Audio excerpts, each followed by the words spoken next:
AFTV Tosin. Disappointing, bro. Can't lie, we're out the FA Cup, but we are at the Etihad tonight against a very good side, a very strong side. But do you think we can take some positives away from that in terms of our team that, let's be fair, wasn't really our first 11?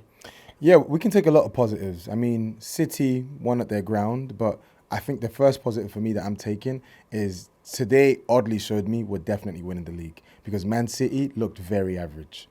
Very average. And yes, probably Grealish was their best player, but that's the biggest positive for me, that this league title is massively up for grabs. I believe if the strongest starting 11 Arsenal started and we saw them playing the whole 90, I think it could have been a different result, especially in the first half when we were on top. I think the players that came in, they looked good in the first half, but there was just that naivety that probably comes with not playing week in, week out. I feel like the likes of Odegaard, Saliba, Thomas Partey, obviously Thomas Partey started, but if everyone is there, the first 11, there's like a killer mentality about that team that hasn't fully yet translated to those sitting on the bench. But first positive, City don't really look super inspiring or super threatening. Second positive is that ultimately, at the end of the day, Arteta got to get a good level of seeing where everyone's at. I thought Sambi, when he came on, despite the horrific start with that touch, he looked good. The passing was good. But I also think as well, Thomas Partey having that injury scare may now finally heighten the need for us to actually really push for someone like Caicedo. So positives there. The last one would be that we didn't get hammered. We didn't get played off the park. It wasn't like City were better in the second half. And we have done before. Yeah, the last time we came and we lost 5-0. Today was a completely different story with, I'd probably say, a weaker 11. So those are the positives I'd say from the match. Yeah, listen, it's hard to not talk negatives when you lose. I don't like to do that. But do you think in hindsight, perhaps the priorities were not the FA Cup for Arteta this year? Do you feel that in hindsight he could have played a full-strength side today? Yeah, that's probably the only criticism I'd give of Arteta. I mean, Lee made a fantastic point during the watch-along. If you're going to bring these guys on, Martinelli, Zinchenko, on so quickly after we go 1-0 down, you should start them. I thought he would be starting a very, very strong team tonight. So I was surprised that he didn't, but then to quickly revert, bring on Saliba half-time, bring on Zinchenko, Odegaard, bring Martinelli. You may as well just play these guys from the get-go. So I think it's opportunity missed there. So, yeah. Fair play, man. Let's look at the goal. Frustrating from Arsenal's point of view? Yeah, honestly, the most frustrating thing for me is just how much space you gave Alvarez to shoot.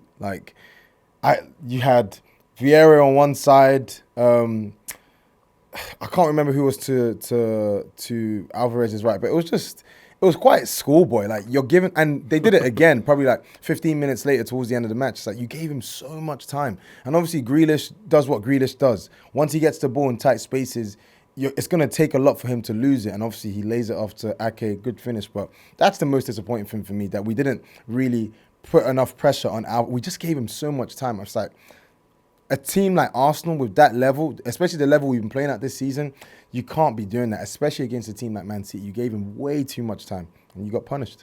100%, man. One player that I was worried about was, of course, Haaland. How did you think we dealt with him tonight? Thought we dealt with him well. I think you mentioned it in the watch-along. He looks irritated. He looks frustrated. He looks angry.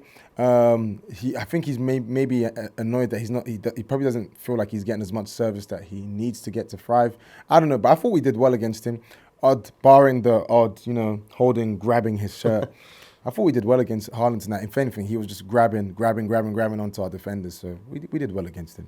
In terms of momentum, do you think this will affect the team, or do you think we can bounce back against Everton in 8 days' time? No, I think the team will bounce back. One of the things I've credited this Arsenal team for this season is I believe they're mentality monsters, very resilient.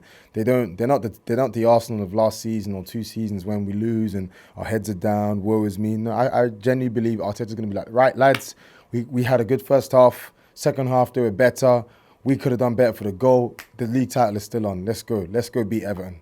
Yeah, man, 100. Listen, transfer window's still open for a few days. Oh, you and I are buzzing about the news of potentially Moses Caicedo. Now, I know that Brighton have rejected the bid, and it's looking like, if you believe everything Romano says, who's fairly reliable, that he may be interested in a move. Do you think we can get this one done this window? I think we can. It's a different matter altogether if we will.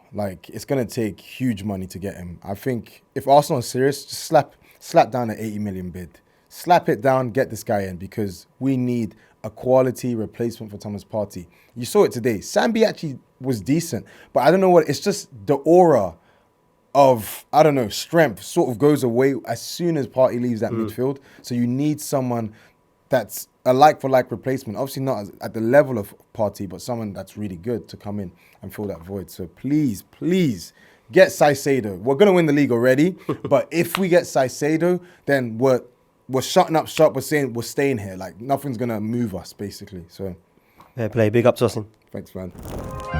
Shop for AFTV merch at shop.aftv.co.uk. Subscribe to us on YouTube. Follow us on Instagram, Facebook, Twitter, TikTok, Snapchat, and Twitch. We've got content for every platform, so check it out.